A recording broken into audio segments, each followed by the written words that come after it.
Ağstafada maldarlıqla məşğul olan fermerlər heyvanlarının qış ehtiyatını toplaya bilməyiblər. Yayın quraq keçməsi sahələrdə ot qıtlığı yaradıb. Bu isə otun və yemin qiymətinin baxlaşması ilə nəticələnib. Fermerlər bildirir ki, indi sahələrdə ot olmadığı üçün heyvanlar artıq qış ehtiyatından qidalanır. Bu isə tam ehtiyatlarını toplaya bilməyən fermerlərin işini daha da çətinləşdirir. Məsələn, ötən il 2000-2500 ot bağlaması ilə heyvanlarını yaza çıxaran fermer bu il azı 3500 ot bağlaması tədarükü görməlidir. Qiymətlər də ötən ilkindən fərqlidir. 3 manat, 2 manat 50 qəpik. İndi 3 manata da tapmaq mümkün deyil. Yox da. Quraqlıq oldu, ot olmadı. Ötən il 1 manat almışdıq. Bir yılda aldıq otun əvvəlli 2 manata, sonra da 3 manatdan.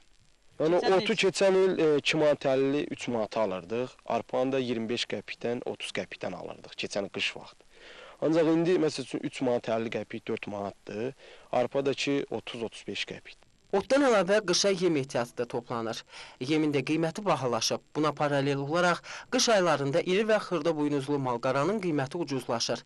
Fermerlər deyir ki, əvvəlki illərdə heyvanlarının bir hissəsini satıb qış ehtiyatlarını toplayırdılar. Bu il isə yem tədarükü üçün satılan heyvanların sayı deyəsən daha çox olacaq.